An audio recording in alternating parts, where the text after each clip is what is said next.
John Radigan is off becoming a grandfather, which means I'm in charge today, damn it. And that's good news and that's bad news. Look at it this way. Jeff Cavanaugh is going to be joining us. So you decide. Anyway, Rangers podcast, DLLS Rangers podcast coming up next.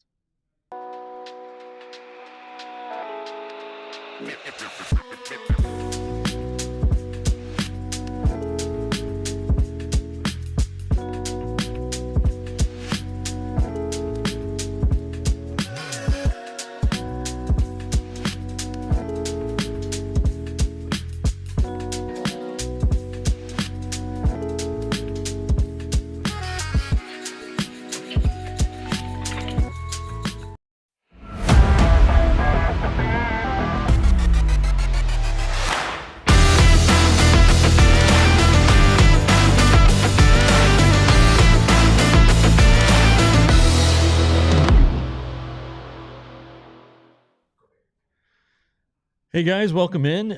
Like it says, ask me anything. We're going to have a lot of questions, a lot of time for some Q&A today on the Rangers Today, not the Rangers Today, on the DLS Rangers podcast. I'm Jeff Wilson.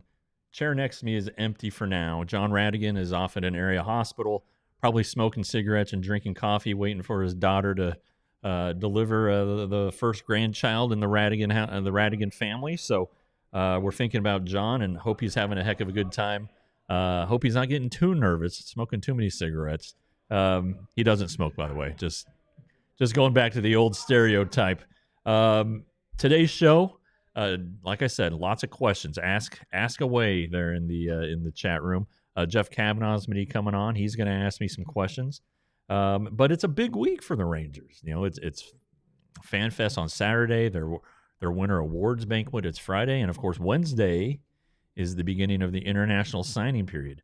When or if will Roki Sasaki sign? It's probably not going to happen on the 15th, which is Wednesday, but I'm sure a lot of cigarettes and coffee is going to be drank over there at Rangers headquarters, waiting to figure out what's going to go on there. It was a big weekend for Josh Jung. He had his Young's Backyard Battle, a major league wiffle ball tournament. He fielded a team. We talked about it a little bit Friday, and we were out there. It was 77 teams. A lot of them were 10 to 13 years old, having a good time down on the field. 6 games running at a time. These aren't big fields, mind you. And 1 o'clock, the big boys came on board, and Josh and his team facing some of the major league wiffle ball players, and the Rangers had their hands full. But before that, Abby Jones, our old friend Abby, she caught up with Josh Jung and talked about how he's doing and how this whole wiffle ball thing came together. Hey DLLS, Abby Jones here with Josh Jung, third baseman for the Texas Rangers. Josh, we are at what is hoping to be the inaugural Backyard Battle. Tell me a little bit about this event, how you and your brother came up with it and brought it to fruition. Yeah, I mean, it's a game of innocence, right? It takes you back to your childhood. And actually, I started watching a group on YouTube called MLW a couple years ago. They have a wiffle ball league up near Detroit. And it just reminded me of how much fun I had as a kid and how much fun my brother and I had as kids, tearing up the backyard and getting in fights because one person was winning, etc. And that was just kind of the thing, watching them and how much fun they were having just putting together this YouTube channel. And then I got to compete with them in a couple tournaments over the last couple of years in the offseason. And then talking to them a little bit this year, we were like, let's try and do it. And it came to fruition. So we're super excited about it, and yeah. I know you're a 90s baby, and we kind of joked about the old school game, backyard baseball with Pablo Sanchez. Did that kind of like play into this? Yeah, it literally levels the playing field because it doesn't matter what level of baseball you play. A wiffle ball move's completely different. The bat's completely different. It's just a different game, honestly. But yeah, it's literally just taking you back to your innocence, right? Because most baseball players played wiffle ball at some point in their life, and it brings everybody together, truly. I mean, we're out here with kids as young as like 8 years old up to, we got some dudes that are like 42 in the tournament. So it's like, it's bringing everybody together, and we get to be on a big league field. Like, that doesn't happen for a lot of people that often. So be able to, have that camaraderie on a big league field and everyone have fun and compete. It's awesome. Can't ask for anything better. And following your story has been so cool because you were just Texas through and through, born and raised here, grew up watching this team, went to the World Series, won with this team. You've talked about wanting to get back to the community. Is this your way of doing that? Yeah. So all the money and proceeds are benefiting the Miracle League, which is near and dear to my heart. My journey with them started back in high school, and it's been a rocky journey because you've just been all over the place, right, throughout your playing journey. But finally being able to feel like I'm in a stable place to be able to do something to give back and just shine light on a great cause. Because again, it's a perspective thing for me. So going and helping out with the Miracle League, we did some stuff in Surprise last year. It just keeps it in perspective for you. All these kids that just are dealt a different hand than you are, that aren't able to compete and play organized sports. It's you can go out there and play for them and be able to go out there and just see how excited they are just to hit the ball and run around and do all different things on a diamond. It puts things in perspective for you, and you just remember why you play, and it also gives you another reason to go out there and compete. And you have so many great teammates backing you up and supporting you. I cannot wait to see adult football here. Just talk to me about, their level of support here and how easy it was to kind of talk them into coming to this event. I was trying to get anyone in Dallas that was just to come out, just to have some fun, because I love it. I have a passion to play some wiffle ball because, again, it takes you back to just being a kid, and you can just have fun, no expectations, and try to instill that into some of our guys. And when I had the vision and I was talking to people, a lot of guys were like, oh, I would love to do it, but they're out of town. But yeah, we got Adolis, Jonah, Evan Carter's our coach today, Cody Bradford coming from us, and then we got my brother from Detroit, and then Colton Kaiser from Baltimore. So we got a good little squad coming in to play wiffle ball. We'll see how it goes, but I can't wait for these guys to take some hacks and see how these pitches move, because it's going to be incredible. Are you more nervous for this than a baseball game? 1,000% shaking in my boots already. So I'm about to go sprint into the weight room and start throwing plyo balls against the wall to get hot. Yeah. Because everyone's laughing. It's fun, it's games, but as soon as we step on that field to play, I know the competitor's going to come out, and I need to be prepared because I can't lose the first game of my own tournament. Yeah. But we'll see. We're playing really good teams, so it'll be fun. And then, we kind of talked about the offseason moves that Chris Jung made. It was a disappointing 2024, but everyone knows Bruce Bochy's pattern of, missing the playoffs, going back to the World Series. What are you guys expecting in 2025? Sky's the limit. Honestly, you look at our lineup on paper, it's amazing. So it's just being able to bring that potential out. Obviously staying healthy, me especially. I might show up in spring training with a Michelin Man costume or something. Yeah. Don't get hurt day one doing something. But if we stay healthy, the lineup is going to exceed expectations, and if our starting pitching stays healthy, we get some good bullpen pieces. There's nothing that can stop us, truly. And talking to a lot of the new guys that came, it just seems like camaraderie and the vibe in the clubhouse is such a big piece. I know that you don't have experience with other teams, but where does Texas sit for you, and what Chris Jung has built here, just from being a player and the willingness to be like a brotherhood? He brought in a family culture, that's for sure. I tell people all the time, my entire team's married with kids, and I'm just sitting over here, just a little single guy. But it's a family culture, truly. He brings in great dudes that care not only about you, but you as an individual off the field. And there's nothing better than someone rooting for you in life, let alone on the field. So he's brought in and instilled that culture within us, and he just continues to bring in great pieces. So but the clubhouse is everything. That camaraderie, that everyone kind of focused on one mission outside of yourself. That's what drives you. We saw it in 23, how that can manifest into something amazing. So we just continue that. It'll be great. And then I know health is, your concern for 2025, but just where do you see your ceiling being this year? If I stay healthy, the sky's the limit, truly, but that's been my issue. But that's it. Just stay healthy, play as many games, get as many at-bats as possible, and then see what happens. Because I don't even know what my dang potential is because I keep getting hurt. But it's just stay healthy, do everything I can, and we'll see what happens. All right, well, I know the whoop strain is going to be high today. I see it on the ankle. We might have to get a follow-up on just the heart rate level because I'm excited to see this. It's such a fun event. Thank you for doing this. I hope it's the first of many to come. Let's go play some wiffle ball. Let's go do it. I tell you what, he was like a kid in a candy store. He was hopping around, tons of energy, smile on his face the whole the whole day, even when they were losing their two pool play games. They lost 2-1 in the first game, walk-off loss as it was, and then they just got destroyed in the second game. It was an 11-run first inning by this other team. Had a big guy who hit 2 3-run homers. Jung pitched the first game, and they took him out. Evan Carter was the manager, and we gotta question that decision because Cody Bradford quickly came in and coughed up the go-ahead run, and then he started the second game and was out pretty darn early. It was funny. The guys who do this, I guess, for a living, I don't know, the wiffle-ball guys, they could really make the ball move, have it do all kinds of things, and then it's like the strike zone is just a rectangle behind home plate, and if it hits any part of it, including the bars that are supporting it, it's a strike. So it would be a nick a lot of times, a ball. Adolis Garcia struck out looking on a pitch that came in, no crap. It came in over his head, but it dropped so sharply, it hit the top of the strike zone and counted as a strike. The Rangers, it was hard for these guys. They really struggled. I asked Jonah Heim, who was on the team. I said, "Hey, how hard is this?" He said, "It's impossible. I don't know how these guys do it." The ball moves a lot, and it's not a very long distance. Apparently there was a guy there, Elijah, the prophet, was out there too. Apparently there was a guy out there that was throwing 102 with a wiffle ball. So I don't know how it turned out. I just know that the Rangers did not dominate. They might have been humbled a little bit. And Colton Cowser with the Orioles seemed to struggle a lot.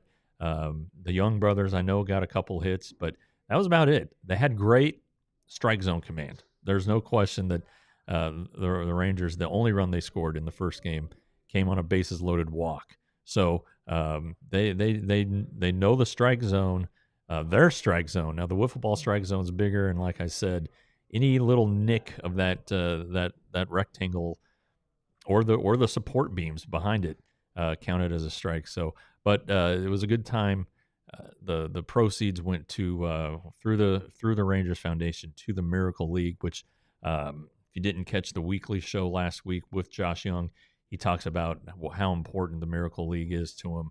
He first started going and volunteering in San Antonio growing up, and has just stuck with it. And you get to see the joy that these guys with handicaps, guys and gals with handicaps, have just going out and playing baseball. Something that everybody takes for granted.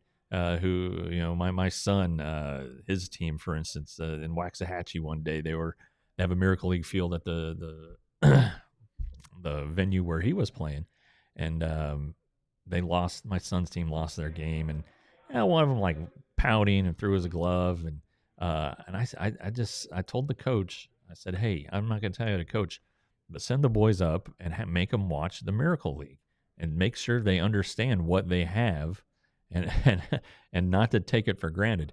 And so it is a great idea, a great thought, a great organization, the Miracle League. If you haven't checked it out or had a chance to see the games or to volunteer, you're going to love it. So go on out there and do that.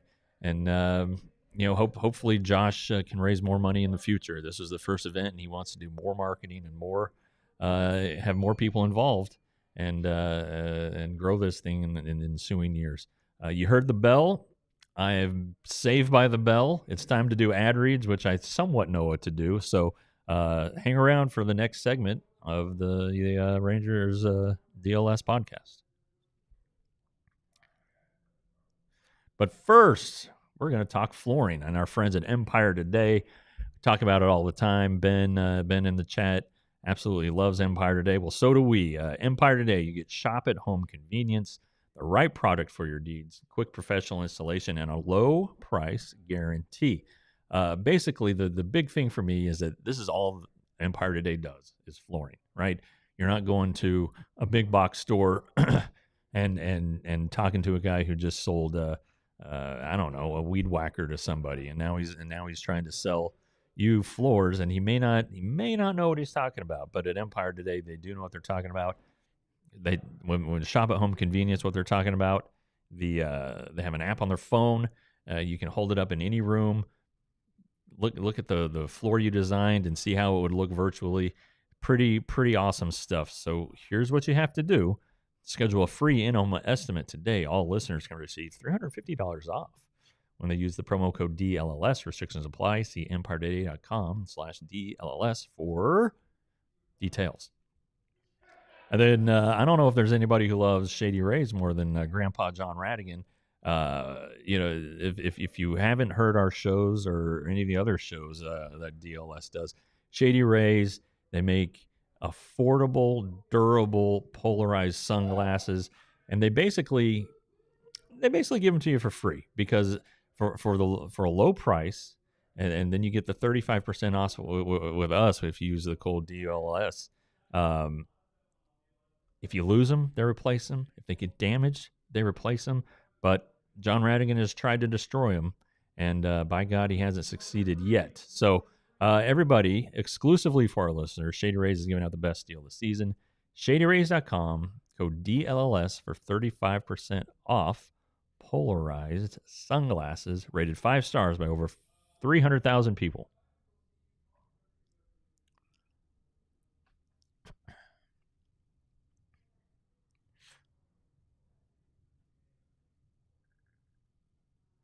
All right, so we're going to be back here talking about some questions from you guys, but let's do a little setup here.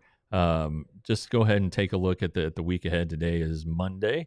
You know the days of the week, I hope. Wednesday's the big one. A lot of conjecture and speculation is going to come out Wednesday. That's the first day, the reopening of the international signing period, or the opening, but there's been a dead period here for the last 30 days or so. It all ends Wednesday.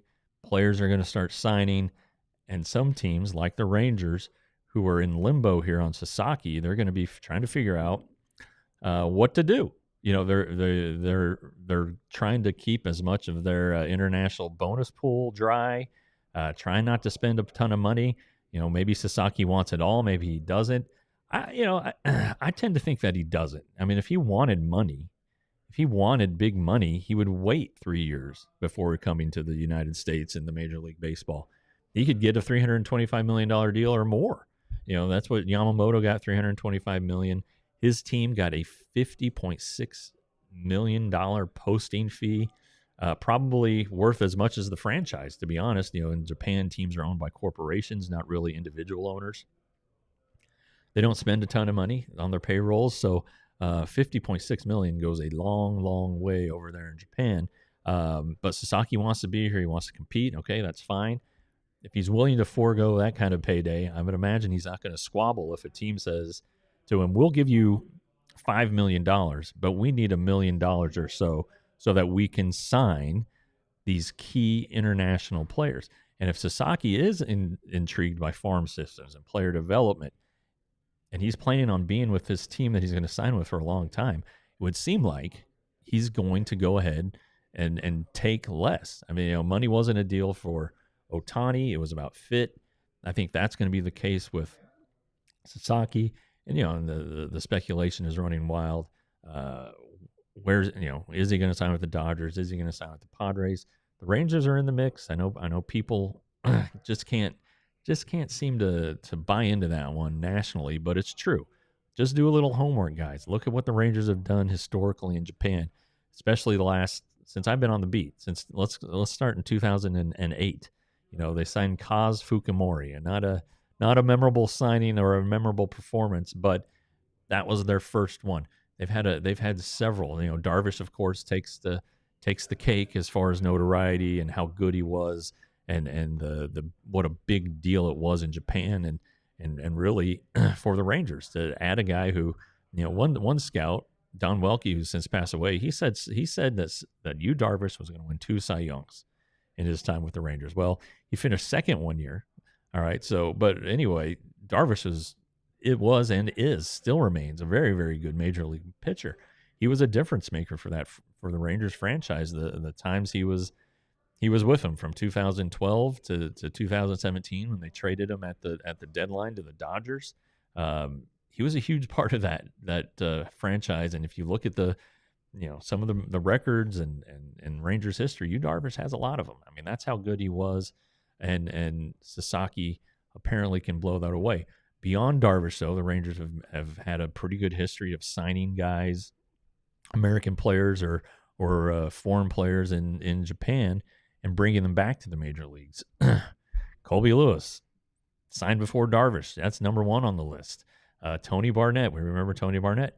Chris Martin just re-signed with the Rangers after 6 seasons away, but he came back to the major leagues. He came back to the Rangers after pitching for the Hokkaido Nippon Ham Fighters, and I think we're getting some company. Oh, you saw the door open. Here he comes. Guys, I've been prepping. Keep me off camera. I like this. We'll go Jeff Wilson on camera, Jeff Cavanaugh not on camera. Well, I think it makes for a good show. Well, anyway, we're just talking about Roki Sasaki and the Rangers. I'm sure you have some hot opinions on that. What position does Roki play? Is he a pitcher? He is a pitcher. Yeah. We need pitchers. Yeah. Right? Oh, absolutely. Okay. Yeah. My Ranger stuff has fallen off a little bit. That's okay. So I feel like what I could do though is represent the Cowboy fan. Okay. Who's trying to remember his Ranger stuff. Is anything happening with the Cowboys today? We just fired Mike. Let me rephrase. We did not fire Mike McCarthy. They are going to part ways. Oh, mutual. Yes. Because Jerry is very firing averse. He's too kind. He did the same thing with Jason Garrett. Jason Garrett came to the office for 2 weeks knowing he didn't have a job after that, but he kept coming because his contract didn't end for 2 weeks. So he's just at the Star shuffling papers. So just let the contract run out, huh? Yep. Okay. So Mike McCarthy's out of there. Yeah, that's a firing. Okay. Just not technically. Okay. Jerry loves being able to say he didn't fire him. Right. He loves that. Yeah, I understand. But because he's 82, he's really emotional. So it's like he would be really sad if it was like, yeah, I fired that guy. He's like, no. We just contract ran its course, and that was that. All right. Okay, so you're gonna ask me questions, and the chat room has got some questions. So I can ask you. I have one big time question. Okay, what is it? I have an Evan Carter rookie card. Oh, it's expensive. Okay. Is he ever going to be the guy I thought he was going to be when he first came up? Well, is that guy gone? Funny you should mention that. I talked to him yesterday. Oh yeah, I haven't one. I haven't written the story yet, but he says he's doing everything, all baseball activities, taking 100 swings a day, having no problem with his back. That's a good sign. Yeah. If he's good, then the value of his rookie cards will be good. Because I was confused when we got Wyatt Langford that everybody was projecting like Wyatt Langford is going to be blah, blah, blah. And I'm like, why are we talking about Wyatt Langford more than the guy who just played Major League Baseball and was awesome at it? And I thought that Evan Carter was going to be as good or better. And now it's like it's just accepted that Wyatt Langford's going to be a stud and Evan Carter's hopefully good. Well, the health questions are there. He tried to shoot those down, which I appreciate. Yeah, we like that. Wyatt, they're different players. I mean, they're both very athletic and outfielders and all that, but Wyatt hits a lot, has more power.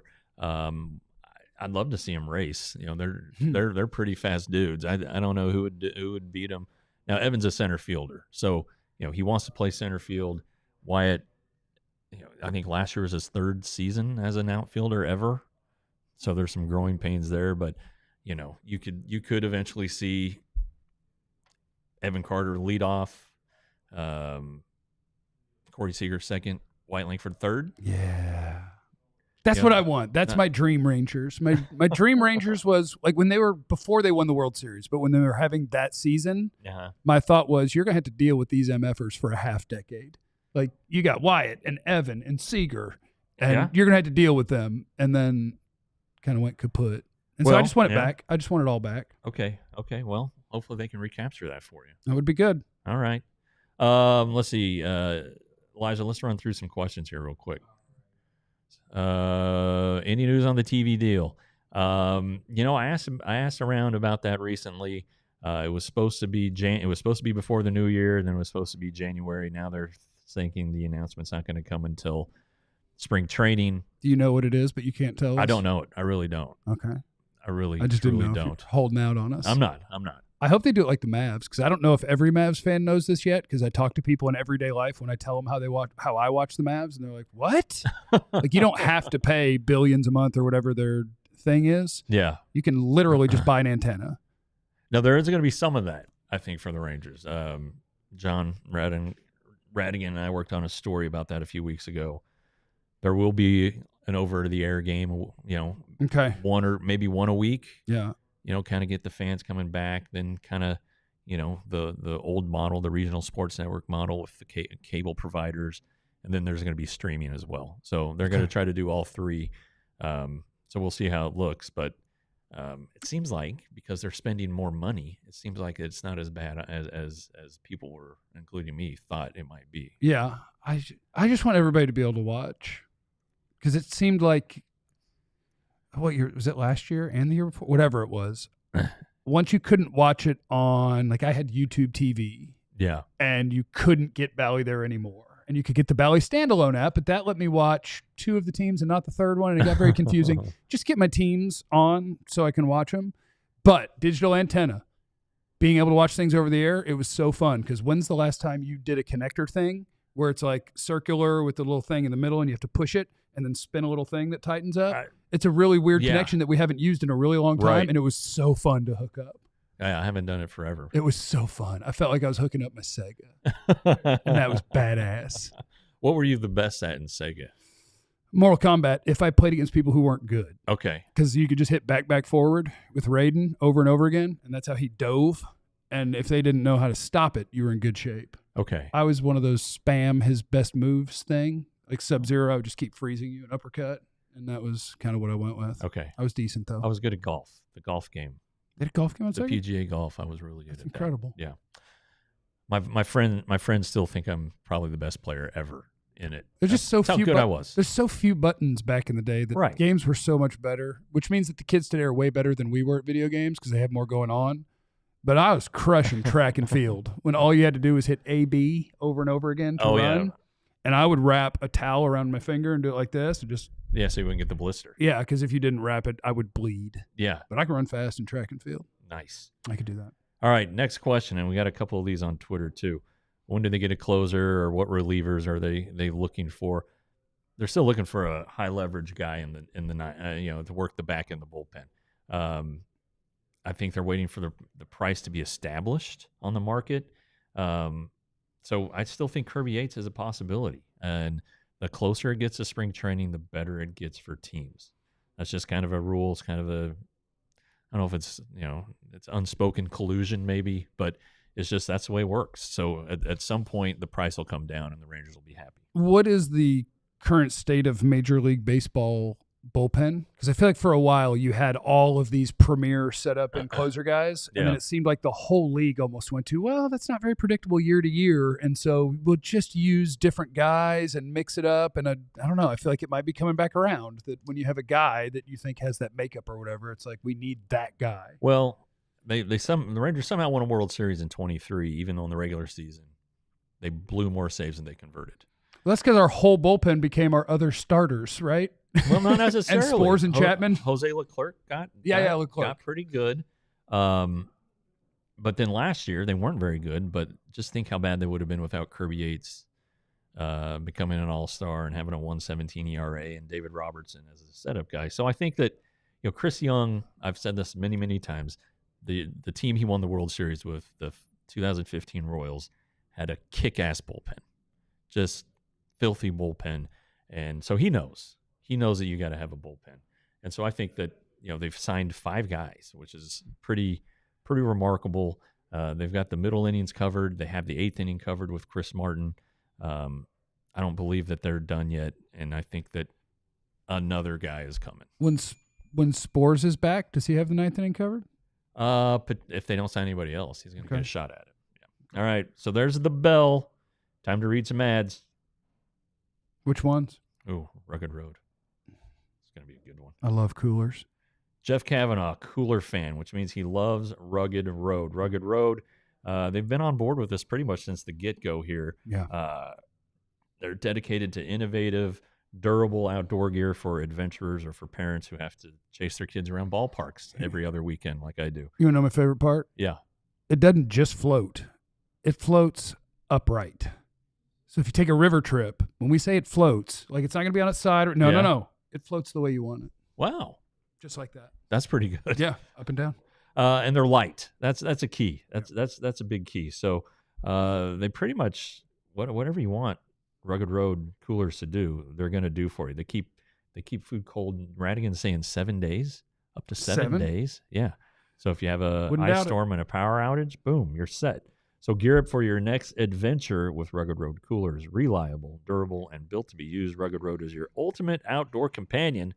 Head to ruggedroadoutdoors.com and use the code DLLS for 10% off. And then you're going to take that 10%. You're going to head to FOCO, get another 10%. Yeah. And you're going to outfit your wardrobe, and you're going to design your man cave. Yeah, FOCO's good for that. You can see a lot of the stuff behind us. FOCO helped put together our set. We really appreciate them sponsoring the show. But they're more than just pennants and guys and whatever you got. Clothes, any kind of clothes you can imagine. Again, John Radigan, we got to get him the Detroit Lions overalls. We don't have to do that. No, we're going to do it. We don't have to do that. Yeah, we have to do it. The tricky part is we don't know John's size. So I'm going to have to get a call into the wife. XL. You think he's an XL? All right. I don't know how overalls run, so that's another thing. Yeah, I have to look at it. Who the hell outfits overalls? When's the last time you wore overalls?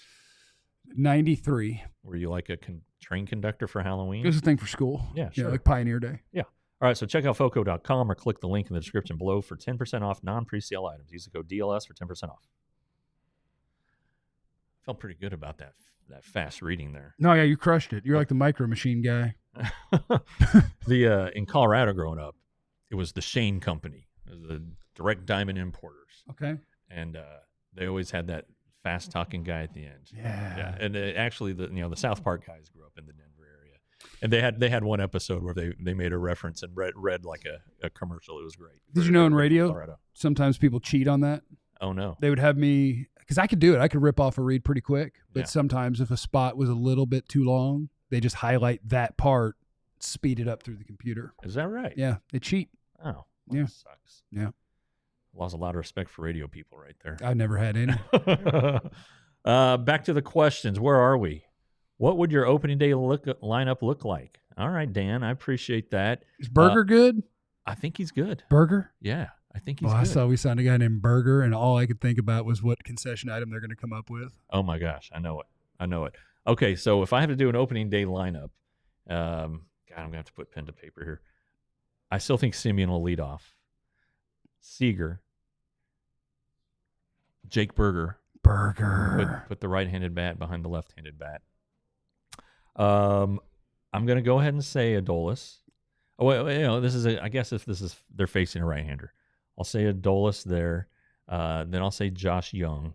Then I'll say, no, you know what? I'm going to go White Langford fourth. Yeah. Adolis, Jung sixth. Heim seventh. Josh Smith ninth.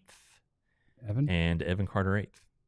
Is Evan versus Leote a thing? Like, it is a thing. Is that a platoon thing, or is that a? It's not a platoon thing because they're the same. They both don't hit left-handers. That's great. Yeah, that's awesome. So getting back to Evan Carter, Ben asked all these predictions have Evan Carter in the lineup. Is it his job to lose? I think he has to earn it. I think he has to show that he's durable, that he's improved against left-handers. But I think the Rangers want Evan Carter to be their everyday center fielder. He's a better player than Leote Taveras. More complete in terms of his approach at the plate. They probably have about the same amount of power. They're very close as far as the athletic things they do, but Carter's younger, and I think he has more upside. And we're still wondering if Leote has tapped out on the ceiling yet. So that's my opening day lineup, and then my pitcher's Nathan Eovaldi. Yeah, that way if they sign Sasaki, he can pitch the second game. DeGrom can pitch the third game. So you're in theory going to get 3 sellouts. But it's the Red Sox, so you're going to get sellouts anyway. Is DeGrom okay? Oh yeah, he's great. He's ready? Yeah. How is he not throwing the first game? I'm just he's like the best pitcher on the planet. Loyalty. Yeah. Loyalty. What Eovaldi has done for them. I know he was the opening day starter last year, but that's how I'm thinking. And then the rest of the rotation, that's 3. Well, we can't put Sasaki in Gray? there yet.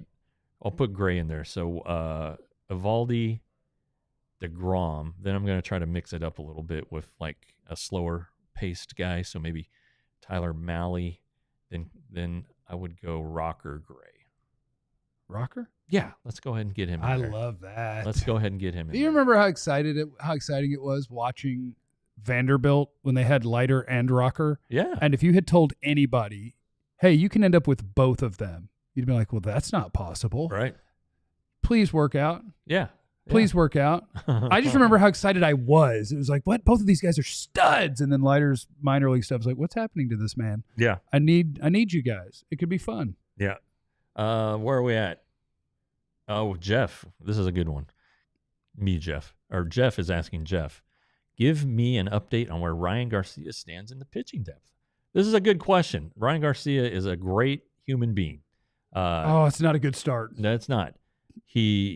He was injured after, he was the second round pick. The Rangers selected Josh Jung, then Davis Wenzel, then Ryan Garcia. A lot of expectations. He got hurt, missed a couple seasons. He was really bad in 2023 at Frisco. There's just no real way to say it. His ERA was over 6. I think it was almost 7. This year he was great. He was great in 24. Was good at Frisco. Got better at Round Rock. I think he is a depth piece. Obviously, I don't think he's going to crack the opening day roster or anything like that.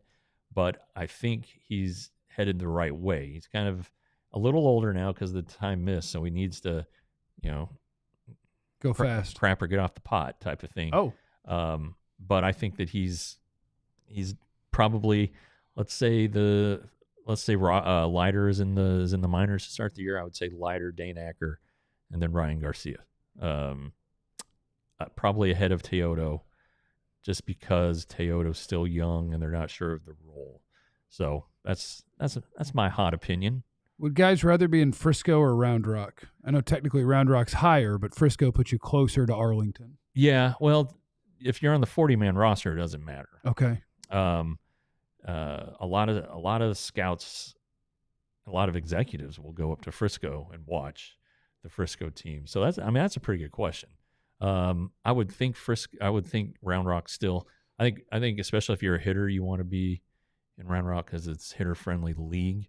But if you can go there and pitch and kick ass, then That would be good. But AAA it's right there, Because I've wondered that about baseball in general, because this could just be my own misconception because I'd never asked anybody, is that AA, does it just, a lot of times AA has younger prospects and AAA might be hanging in there, and if a big league team needs me, but not really big, like you might have more young talent in AA?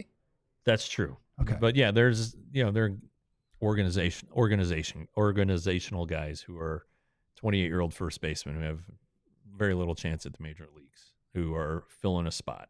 The Rangers last spring signed some guys who are in independent ball just to fill out the rotation and provide depth. So they didn't have much of a chance at the roster, even if they were pitching well. So yeah, you see a lot of that in AAA. You really do. If we need arms, I'd like to see Mike Bassett get a camp invite. Well, because I don't think anybody's ready for a lefty who's throwing it as hard as they can and it's hitting like 71. Right. That'll throw you off. I think it could be effective for like a batter. One batter. One really poor hitting middle infielder, he's got. Well, I mean, you see, like, they bring in the position players, and I don't know if, like, hitters just let their guard down and, screw it, Kind of works sometimes. And bring in the guy throwing 45 little and doesn't give him any runs. Do you think Mike Bassett could get Austin Hedges out? Yes. Okay. I do. Okay. I do, yeah. Did you know Hedgie was the inspiration for my Rangers butt tattoo? Oh, really? Yeah. Nice. I have a Rangers butt tattoo because they were counting down the wins on Hedgie's butt. And I said, if they get to 0 and win the World Series, I'll tattoo that. And so I had to. Okay, well, we don't want proof. I can show them. I think it's legal. We're going to have to get Elijah on. That's Elijah's call. All Elijah. Right. What do you think about an upper left butt cheek on the broadcast? Nope. All right. All right. It's a family show. Leave the people wanting more. Yeah. Where are we at on the questions? Tavares should not take any playing time away from Carter. All right, Benny.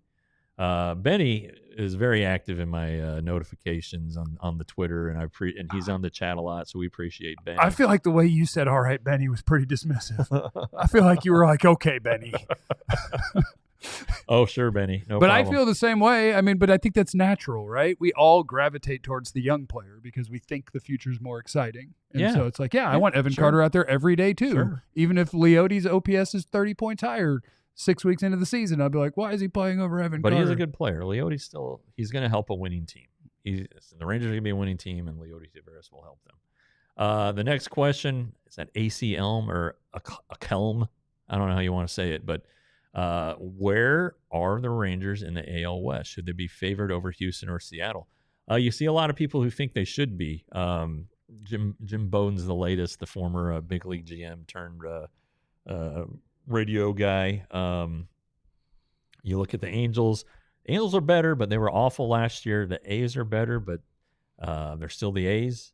The Mariners haven't done anything this offseason. They haven't made a single move. Going full Cowboys. It is ridiculous. Doesn't usually work out for you. Now, they have great pitching, but their offense was a black hole at times last year, and by God, they finished second. Houston, we know that they have lost Alex Bregman, it would seem. Screw them. They have pitching injuries. They traded Kyle Tucker, who was their best player. Maybe Yordan Alvarez. Kyle Tucker, their most complete player. So you could see where the Astros are not the favorite, even though they've won 7 straight division titles over the course of a full season. That is. So then that leaves the Rangers, who've done nothing but get better. They're 2 years removed from the World Series, so there's a lot of reasons to think that the Rangers should be the favorite in the West. Do you have sports hate for Houston, or are you too mature for that? I don't like their ballpark. The outfield really bothers me. Well, left to center field really bothers me. I'm okay with really right field pisses me off too because the fence is about as high as this desk. Okay. So I don't like the ballpark. So that's kind of where it starts. They did cheat. All right. I don't know if that's true, Jeff. Okay, Jeff. They cheated. I wish we cheated. Well, we got one anyway, but before we got one, I would have traded with them in a heartbeat. I want to cheat if it means we're going to win. Patriots cheated, and everybody just pretends Tom Brady's the best. They got caught twice. Cheaters. Yeah. There's cheaters in sports. I don't hate them, I guess. Like, I hate the university. I don't sell to Clarence, but I hate Texas football. Okay. Passionately. Okay. And, you're TC? Really, I could, TCU. I could have gone to UTA or wherever. I just don't like the vibe coming out of the program. Can I break your whole show right now? Yes. A guy at TCU is my favorite prospect in the entire NFL draft this year. Savion Williams? Yeah. Yeah, Savion's a stud. Oh, my God. 6'5" and 225, running a 4.4, and you guys running backs aren't any good. So in the middle of the year, they're like, what do you think about playing some Wildcat? I'm watching tape on him, and the first game I watched, I'm like, wait, why is this wide receiver taking snaps? And so I had to Google what happened to their team, and I'm just like, oh, my God, if an NFL team figures out how to use this, what a freak show. It's a tough run, too. Oh, my God, it's Deebo Samuel at 6'5", 230. Yeah, Sonny Dykes made that comparison.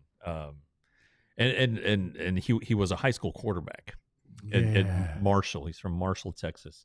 He was a quarterback, so he swears he has the best arm on the team. They did let him throw a little bit at times in the year, just little short passes, but he's a player, man. Because I did my Googles, I can tell you he did have the biggest arm on the team. Okay. Apparently one day during practice, they just were like, go ahead and just throw one. And that he threw it like 20 yards further than all their quarterbacks. That's pretty funny. So certified freak. No, but he's a good kid.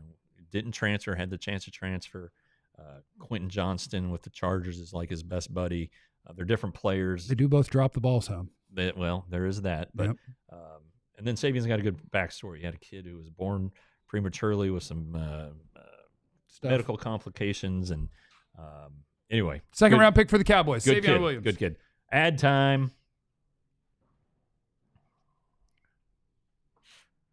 So Jeff, how much merch do you have of ours? 4 T-shirts and a hoodie. Okay. Yeah, yeah. The hoodie's awesome.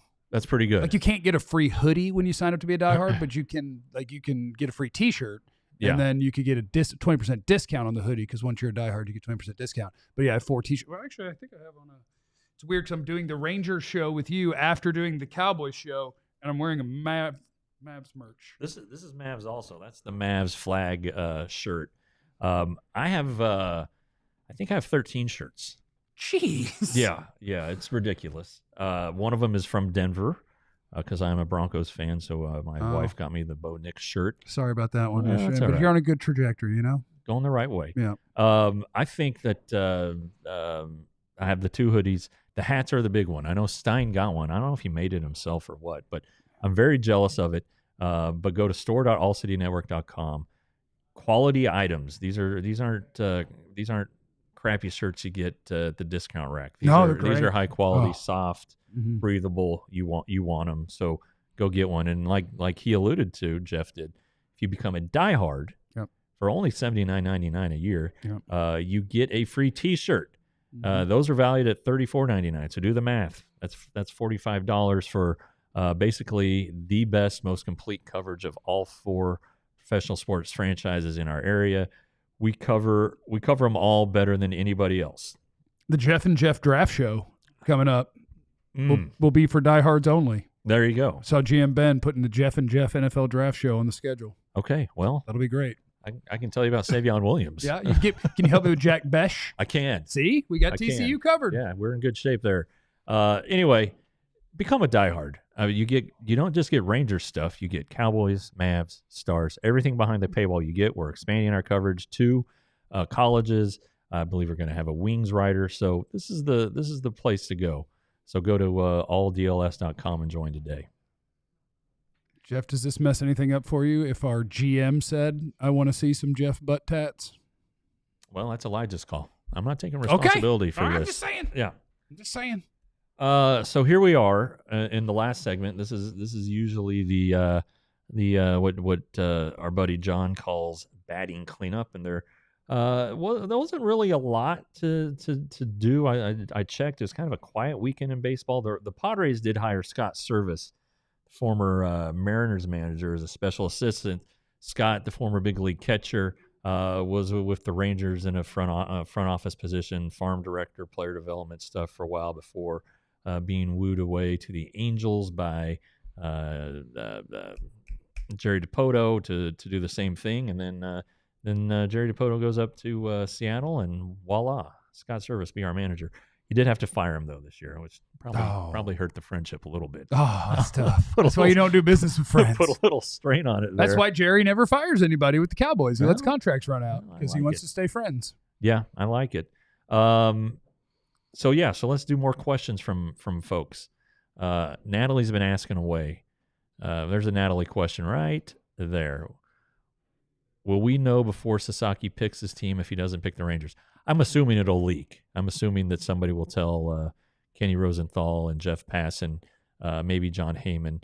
Although Jeff Wilson. Maybe Jeff Wilson. There's an outside chance at Jeff Wilson. It's possible. I know some people. Yeah. It would again, this is just, it's really screwing up the whole works. They really should have made an exception for him on the international rules, because these poor kids in the Dominican who actually need the money, a bunch of them are in limbo right now, waiting for him to go so that the other teams can go. Yeah, no. Apparently, the Dodgers had asked some of their guys to hold off on signing this year. One of them said no, and signed with the Pirates for twice the money he was getting from the Dodgers. So good for him. Yeah, these kids don't want to spend another year not being professional baseball players, just going on an agreement. They want to get the money. They're 16. In many cases, if you haven't been to the Dominican where these kids are from, it's not nice. It's not. There's not a McDonald's in every corner. They would like a signing bonus and to come over. That's right. It's life-changing stuff, even for some of these guys who just signed for $10,000. Excuse me. It's life-changing stuff. Not everybody, but some of you might remember Jairo Barris, who was the controversial signing when the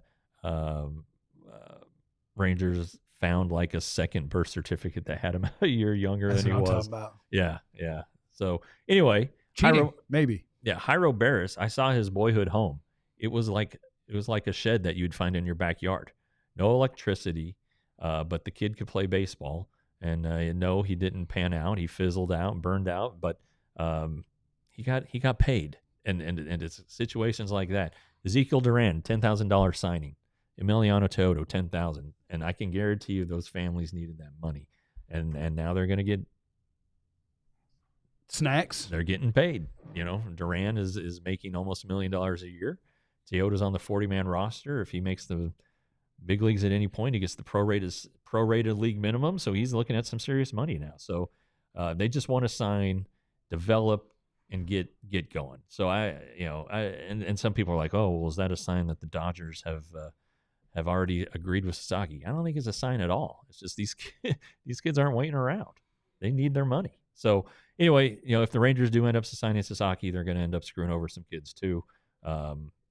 And they feel bad about it. They really do. How are we? This is a dumb elementary question. How are we money wise? Like with the if you go over certain things and then tax numbers, like are they trying to stay under a certain something? Yeah, or? They're trying to stay under $241 million. But Sasaki comes from a different pool. Okay, he comes to the international pool. Okay.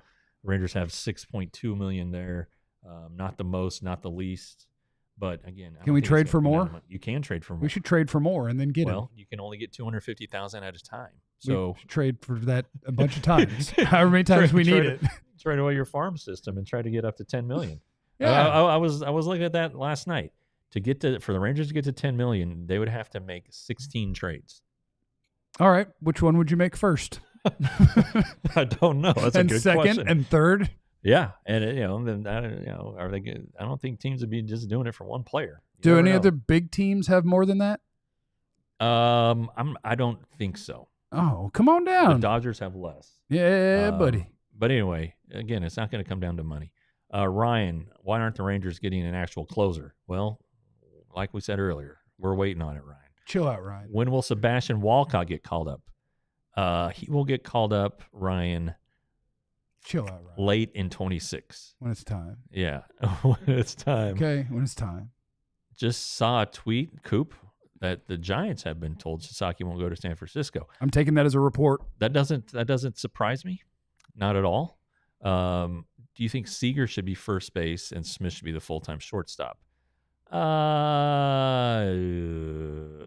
Smith's a better shortstop, but I don't know that he should be the starting shortstop. Is Berger the first baseman? Berger's going to be the first baseman. Hell yeah. Yes. That's an awesome name for a first baseman. Yeah. So, yeah. But anyway, so this Giants report, there's going to be some more like that coming out. Eventually, there will be 6 or 7 of them, and only one guy that's going to get them. But it's got to happen. And if he's visiting clubs, if he's planning to come to these cities, he really needs to make it happen. I think we should go post up at Globe Life Field. I'll do it. I mean, I'd probably be more likely to post it. Well, it depends. If Hurtado's open at Globe Life, I'll go in. If not, I'll be at Texas Live waiting. Well, we could do that, but I don't know if they'd bring him through there. We'd have to. Get it to go. I'm not. I'll be waiting there until we know he's getting close, and then I'll come in. No, I was thinking we should go and hang out by the player lot with binoculars, maybe perched up in a tree or something. Dude, I love stakeouts. Yeah, you want to do a Globe Life stakeout? Let's do it. We could have a DLLS party. We could have a Globe Life stakeout. You guys had to buy tickets though, but they'll be 20% off if you're a diehard. Yeah, what are we going to charge? I mean, this is all us. This is all going in our pockets. Like $300. That's fair. About $300. We'll meet you in the parking lot, and we'll just sit there with binoculars. Ryan again. Carter, over or under 20 homers and 20 steals? Over. I'm going to go under on both. Oh, Jesus. Sorry. What a hater. Sorry. What a hater. All right, let's get these packs of cards real quick. Excuse me while I step off. Oh, yeah, no problem. Hey, guys, hit me with all your Rangers questions. When Michael Young was here, I knew a whole lot. I've got autographed bobbleheads from him. Okay. These are 1989 Bowman cards that GM Ben found in an attic at his parents' house or maybe his house. You saying an addict?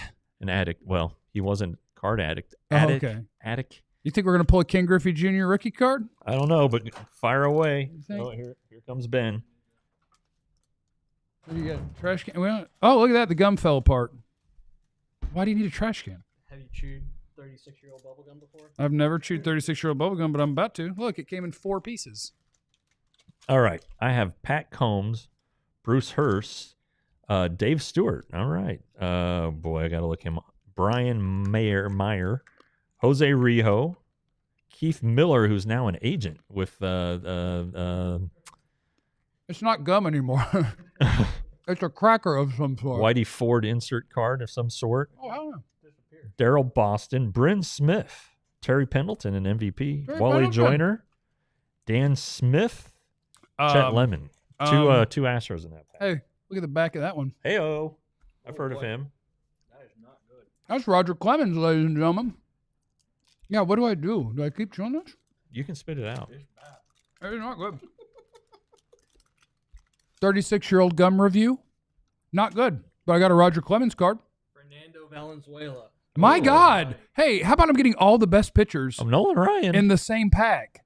Jack McDowell, Tony Gwynn, Julio Franco, Texas Ranger. Willie Mays, insert, Strawberry. That's talent and drugs. That's a hot pack. Give me 2 minutes on the Rangers great Drew Hall. He was acquired in the Jamie Moyer deal for Rafael Palmeiro, right? Do more on Boo. Oh, man. I got Steve Buechele. Well, we got a Boo. That's Steve Buechele. Hey, I'm probably rich right now. I got Nolan Ryan and Roger Clemens. Well, am I not rich? Start planning your retirement. Done. All right. See you guys later. Young Ozzie Guillen. Young Ozzie Guillen. All right. Oh, my God, I'm going to be sick. Guys, if you sign up to be a diehard, I'll put you in a drawing for my really high-priced cards that I've just pulled. That's not legally binding. I totally just made that up, and please don't hold me to it. All right, my last pack here, this looks like a Jackie Robinson insert. Lou Whitaker signed Sweet Lou Whitaker, which is pretty sweet. Candy Maldonado, Floyd Bannister, Ron Robinson, John Farrell, big league manager, won World Series, Tom Candiotti, the Knuckleball, Kirk Gibson, World Series MVP and MVP. No, he wasn't World Series MVP. He was, anyway, just coming off a World Series year. Carmelo Martinez, Jeff Leonard, Todd Worrell, Bruce Ruffin, Todd Worrell, and former Cardinals Paul Gibson. Nolan's right there. Look how young he is. Goes on the set, right? Yeah. No more. No, now. I just tried as hard as I could and see if that ball went in. There you go.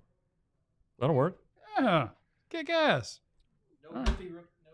No Griffey rookie, unfortunately. I was really counting on that, too. Well, these they're not in prime shape anyway. They're kind of bent up, and the back of the Nolan one is smeared, so I don't know if we were going to get a graded 10. Yeah, I don't think we're getting any 10s out of these. No. Mr. Wilson hasn't ate his gum yet. I'm not eating it. Oh, Mr. Wilson. Do you guys have that as a drop? Not yet. You need it. Yeah, you need that. Yeah, you got to have that. Yeah. Ardell, we did not get a Carney Lansford. Boy, we liked Carney Lansford. No, Steve Balboni. Dadgummit. Ardell, those are some good names. I love those. I wish there was a Vince Coleman in this son of a bitch. Was he out of the league by 89? Maybe. I just know when I was young, he was on my Cardinals. That's right. Him and Willie McGee were running fast. Very fast. And Tommy Herr was driving him in. That's right. 10 home runs, 108 RBIs in 85. You need the boo? Yeah. I got the boo for you. It's right here. Boo's got to go on. Boo's right there. All we right. don't want Willie Mays or Jackie Robinson, but we need the boo. Absolutely. Okay, guys, that's going to do it for today's show. Thanks for tuning in.